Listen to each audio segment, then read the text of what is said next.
Hello everyone, welcome you all again for the Tidbits series. So in this video, I'm going to cover the right to freedom from Article 19 to 22 and very important facts from the prelims perspective. So Article 19, as I told, it protects for the 6 rights, the freedom for the people. So these 6 rights, these are protected against the only state, not the private individuals. That means if a private individual is violating these rights, then you do not have the right to go to the Supreme Court under Article 32 saying my fundamental right is violated. If it is violated by the state, only then you can approach the Supreme Court under Article 32. And here, remember, the state can impose the reasonable restrictions on these 6 freedoms. It doesn't mean you have the freedom of speech and expression, freedom of movement, freedom to form the association. That doesn't mean you have the right to do anything. You do not have the right to do the hate speech. You do not have the right to enter into some premises. You can see some of the tribal protected areas where there is a need of permission to enter. And this is how the reasonable restrictions will impose certain restrictions to regulate the movement, speech and expression to ensure the social order. And remember, the freedom of association, which is given under Article 19, this will also include the right to form the political parties, companies, partnership firms also. So it is not just the association of people, it will also involve the political parties, companies and partnership firms and whatnot. And remember, this will not only include the right to start, but also to continue with the association. And also, this will include a negative right of not to form or join an association or the union. However, obtaining the recognition of the association is not a fundamental right. You may form an association, which is your fundamental right, but the same will not apply to get the recognition to that association. That is not a fundamental right. And coming to the freedom of movement, when it comes to the freedom of movement under Article 19, this covers the freedom of movement within our country, within the India. So it will cover the internal movement within the country. A person can move from one state to another state or the union territories or any other regions except the reasonable restriction as I told you. Whereas freedom to move out of the country, which is dealt by Article 21, this you should know. Article 19 covers the freedom of movement within the country, whereas Article 21 will cover the freedom to move out of the country, which is under Article 21, that is the protection of life and liberty.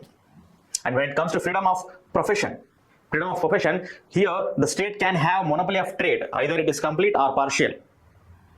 And this can exclude the citizens. Either it can exclude all the citizens or some only. So here in this case, state need not justify its monopoly. It need not justify. It can have the monopoly of trade. And it can even exclude the citizens, all or some only. So these are some of the very important facts with respect to Article 19. And coming to Article 20. So the Article 20 will talk about protection in respect of conviction of the offences. So one who is an offender, the one who has committed the crime, will be convicted, but the Constitution gives the protection even in respect of the conviction to ensure the dignified life. So in Article 20, there is no ex post facto law. That means a law should not be applied from the back date. So remember, this will apply only to the conviction or a sentence for a criminal law, not for a civil law. This you should remember. No ex post facto law will apply only for the criminal law, not for the civil law like taxation law. A taxation law can be applied retrospectively. That means from the back date also.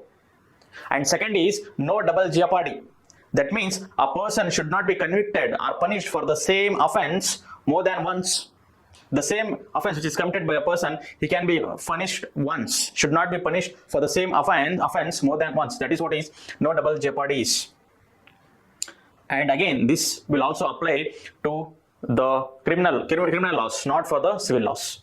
And also, this will not apply for the procedures with respect to the administrative authorities or where some of the inquiries will happen within the department. And the third is prohibition against self-incrimination. That means one cannot stand as an evidence or a witness against oneself. That is what is prohibition against the self-incrimination. And this prohibition against self-incrimination will apply only in the cases of criminal proceedings and not for the civil ones. And also this will not prohibit to get the material evidences. So material evidences can be obtained. This will not prohibit to get the material evidences and even the medical examinations of the accused. A person need not be self-witness but he or she should have to provide the material evidences and should be ready for the medical examinations also. And coming to the next article, that is Article 21. Article 21 talks about protection of life and personal liberty, and no person should be deprived of the life or personal liberty except according to the procedure established by law. This is how the Constitution mentioned it, that the life and personal liberty should not be deprived or curtailed except according to the procedure which is established by the law. That means a law can bring a procedure to even curtail the personal liberty and life also. That is how the Constitution mentions. And the state can deprive an individual's liberty only if there is a law and the procedure must be prescribed by the law. However, this was changed in the Maneka case of 1978, where the Supreme Court introduced due process of law in place of the procedure established by law. This due process of law says that the procedure prescribed by the law should be fair and it should be just as well as reasonable. It is not acceptable if there is a law and if there is a procedure prescribed, you can curtail the personal life and liberty. That is not the case. Rather, the procedure which is there in the law has to be fair, it should be just, and it should be reasonable. That means here the court will not only check the validity of the law, it will also check the reasonability of the law to make sure that the justice is ensured to the citizens. And also, this Article 21 has got various sub-rights. The sub-rights have been from the Supreme Court verdict. There are various sub-rights in the Article 21, where the personal life and liberty is a very broad term, which will also include the clean environment, right to speedy trial, right to information. So it is a very it's a very wider term, that is personal life and liberty, and that is how the judiciary has interpreted through various cases, and it has brought the various sub-rights under Article 21. And to show you the evidence of previous year questions, only on the right to privacy, there are multiple questions. If you see the 2018 question, right to privacy is protected as an intrinsic part of right to life and personal liberty. So they themselves are giving the statement, right to privacy is intrinsic part of life and personal liberty, and which of the following in the Constitution of India correctly and appropriately imply the above statements. So this is based on judicial judgment of right to privacy in Puttaswamy case of 2017. Post that this question was asked, and it is Article 21, and this is a freedom which is guaranteed in Part 3. Taking the clue from the same question in the 2021, they asked a question, right to privacy is protected under which article of the Constitution of India? Same, again they are taking from the previous year question only. Again the 2024 they asked, under which of the following articles of the Constitution of India has the Supreme Court of India placed the right to privacy? So this is how the PY keys will play a very key important role. And as I told you, this Article 21 has been expanded by the Supreme Court. This includes right to live with human dignity, right to livelihood, right to privacy, right to clean environment, right against sexual harassment at workplace, right to free legal aid, right to information, right to speedy trial, right to travel abroad, and there are so many sub-rights that have been derived from the Article 21. So taking the clue from this, a question was asked, which articles of the Constitution of India safeguards one's right to marry the person of one's choice? So here you can apply your basics knowledge if you have the knowledge of the fundamental rights, right to marry of one's choice. See, there is no fundamental right which exclusively talks about right to choice. But if you apply your basics knowledge, Article 21 is the one that talks about right to life and personal liberty. So when there is personal liberty, there should be right to choice also. If you eliminate the options, Article 19 that talks about 6 freedoms, which is not the part of right to choice. Article 25 it talks about right to religion. Even Article 29 will talk about protection of culture and language. And this is how you can apply your basics and you can eliminate the options also. Coming to Article 22. Article 22 talks about protection against arrest as well as detention. So here it covers mainly two, that is punitive detention and the preventive detention. When it comes to punitive detention, when the crime has been committed by the person and then the person will be detained, that is punitive detention, that is to punish.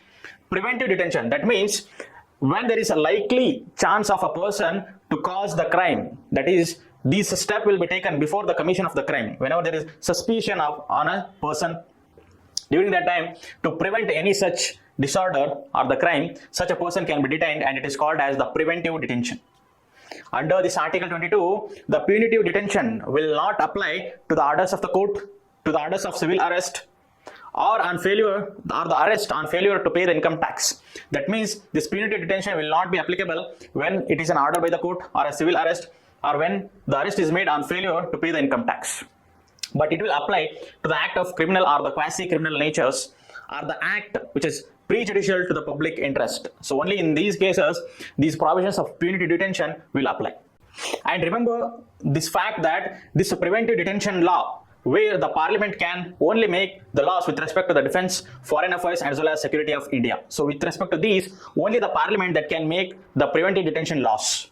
Whereas both parliament as well as state legislatures can make the laws with respect to the security of a state, public order, and also to ensure essential supplies as well as the services. So remember, when it comes to defense, foreign affairs, and security of the country, it is only the parliament that can make laws with respect to preventive detention, and in other aspects like security of a state, public order, and to maintain essential supplies and services, here both parliament as well as state legislatures can make the laws. I hope you are enjoying these facts. Thank you very much.